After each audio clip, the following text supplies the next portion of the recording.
Everyone, it's Aaron Baker again, and I didn't receive a lot of questions. I've only received one on my actual channel, which I'm trying to get started. So if you have any questions about basic or boot camp or whatever, and you are in the Navy delayed entry program, please ask it below in the comment section, and I will get back to you as soon as I can. Um, I just classed up for my job, which I graduated a month ago, so it took a while, even though when people said it wouldn't take a while, but it did. But on YouTube, I got a question from Lucine Loresto. Did you volunteer to be RPOC, which stands for Recruit Petty Officer Chief, or anything like that? And was there stress cards? Because I hear that there is and isn't from recent grads. No, there's not a stress card. I don't know who's told you that there's a stress card. Like, stress card, like, you can waive the card and if like you're too stressed, because I've heard that like way back then, like they used to do that for like kids who Attention to barracks, attention to barracks. Airman Williams, First Aid Alexander, report to 81's office. Say again. Williams and Alexander, report to 81's office. That is all. for kids who couldn't like take the stress of being yelled at from boot camp. But there is a card and it's orange, and they call it orange juice, or some kids do, and that'll put stress on you. You never want to get that card pulled on you. It's that card is the ITE card, which is the intensive training exercises card. And so if you fuck up, then your RDCs will pull that thing out all the time. Like, that's like their favorite thing to do, is just IT you for stupid shit. Like, if you forget to not tricep, or if you forget to put your bar up when you tricep your rack, and they keep telling you over and over and over, then they'll IT the hell out of you, and it sucks. But boot camp PT is not that hard. Like, it's push-ups, air chairs. Air chairs is the only thing that does suck, because like you have to stand up and like sit as if you're in a chair, like this. Oops. You have to stand like this, and then you have to like you're in a chair. Like, see the chair in front of me? I'm like about chair level, and you have to stay there for like a minute and a half.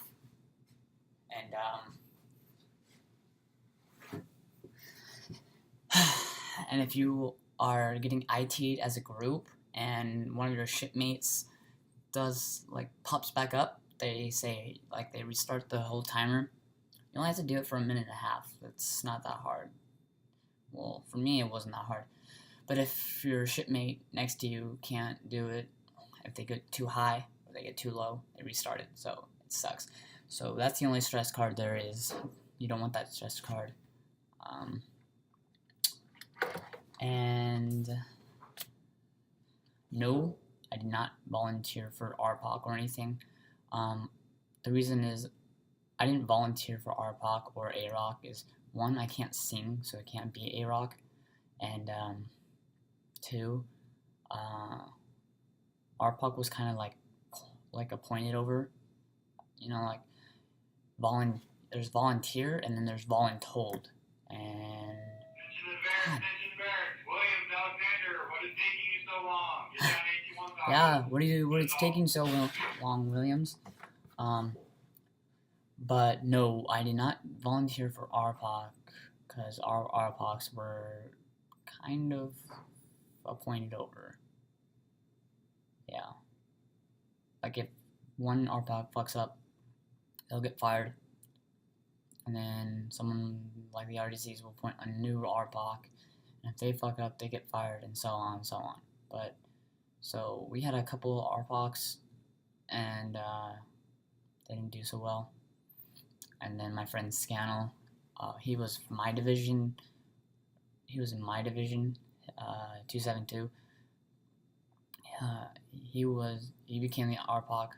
At first, he was the LPO, the laundry petty officer, but they like picked him as the RPOC, and he did really well the whole entire time, so he didn't get fired. And my other friend on my brother division, Garcia, he got picked. No, it went they had 2 to 3 RPOCs before him, and he got pointed over. Yeah, but it is good to be an RPOC or AROC because if you do really well, first of all, if you're an AROC, please know how to sing. Don't think you can become AROC and then not know how to sing, and especially know the cadences. Like, sometimes our AROC did not, she fucked up on the cadence all the time, and it just makes you look really dumb while you're marching. Like, a chief will walk by. Oh, and if you're AROC, you have to greet the other people. So, like, if senior chief is walking by, and it's really hard to tell senior chief and chief because the little star, the nautical star or whatever, in the anchor, yeah, know your rank and recognitions before you go to boot camp, because if you're AROC and a chief walks by or a senior chief walks by and the RPOC says it and you fuck up and you look stupid, it's just bad. Don't do it. But yeah, and there's yeomen. Yeomen worked all the time. They got off the stupid stuff. They didn't get IT'd as much, and they didn't have to do the drills and marching and I think they had marching, but they didn't have to do the inspections and shit because they were always in the sorry, my screen went black. They were always in the fish tank, doing paperwork with the medical and dental yeomen, so they didn't do anything. I mean, it's good if you don't want to do inspections, which inspections are easy, but if you like paperwork, then go for yeoman. But a lot of people did not like that job. Anna from Ask.fm, or whatever that app, asked me, what does PFA stand for? And do you know any study books I can study that's similar to the one in boot camp? No. Or, sorry, my bad. What does PFA stand for? PFA is Physical Fitness Assessment. There's 3 of them that you take in boot camp. There's the first one, which is the baseline, which shows where you are physically. So don't come to boot camp and not have any physical fitness, because you're just gonna make it harder for yourself once the final comes up. The second one is the RDC assessment, and the last one is the final. The final determines if you graduate or not. And the baseline. So if you do your DEP test, and you pass your DEP test, all that's stopping you from ranking up pay grade is that baseline PFA. But our division called TTO on it, which means training time out. So they had to reschedule. Oh my god. Pigeon and bags. Bags for mustard and second deck lounge at this time. I repeat, bags for mustard and second deck lounge. That is all. Okay, so they had to reschedule ours, and so our chance to rank up, whatever, our chance to rank up got scheduled to the RDC assessment. So do really well on the PFAs, and you should be good, and you should graduate. Easy day. Because once you get to here, well, if you're in aviation, good luck. Because you'll come here and like, holy shit, boot camp was so easy. It's not even funny.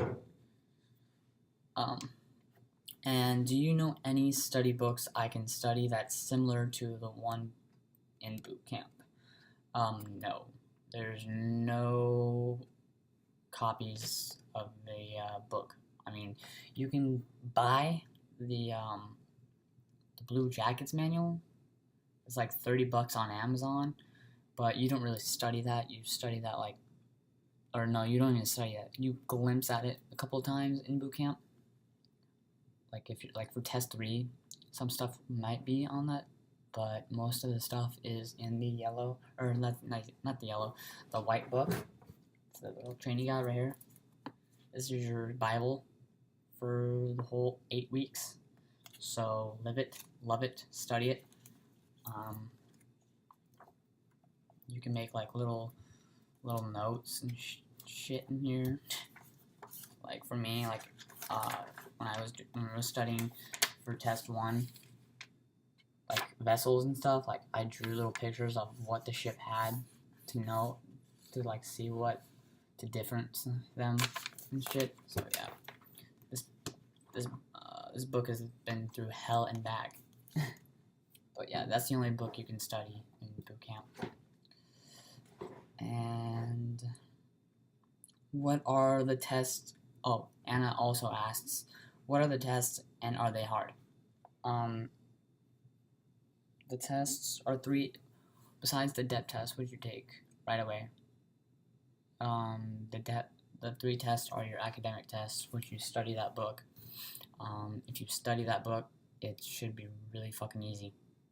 It should not be hard at all. So, like I said, that book is your Bible. Study it all the time. Don't slack off until like the day or the night before the test to take or to study, because you're probably just gonna fail. And if you fail once, then you get a remake. But if you fail that remake, you get AS mode. So yeah, I wouldn't advise you to fucking slack off, because that would suck. And who wants to be at boot camp in a week longer than they should? But yeah, so that's the three things that I was asked. And also Evan Minor, sorry if I can't pronounce your name. He said, this is not really a question, but it's funny because he's probably an AO or something, or going to be an AO. But he said, if you ain't ordnance, you ain't shit, iOS. That's funny because that's our little saying that we have, because we're like a very motivated thing. Everyone calls us cocky, but we're very motivated and we love our job. So we show a lot of pride in that.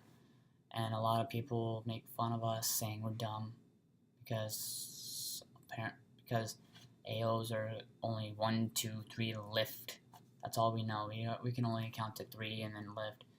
But it's not true. I mean, I just started the class, but you have to know like a lot of shit. And I scored a 53 on my ASVAB, and a lot of people say that the AOs only score like 31s and shit. The only reason I'm an AO is because like it was the only the only job on the flight deck that was available for me at the time. And then when they told me about it, they said, when I asked them what AOs do, they said that they load bombs and they test out the guns and stuff, and they load ammunitions on the jets and helos. So I was like, sounds cool, sign me up. But yeah, all right. Let's see. almost 20 minutes. But I'm gonna cut off there because I'm not doing a 50-minute fucking video like last time. So if you have any questions about boot camp and you're in depth, please ask them in the comment section below, and I'll get to you as soon as possible. Sooner now because now I'm classed up and I don't know. Actually, I'll try to get you as fast as I can. Right now I'm in ATTT for class, which is like just do like online stuff. So right now I don't have homework, but if I have homework, then I'll try to get back to you as soon as I can. But like I said, comment in the section below, and I will get back to you. All right. Thanks for watching.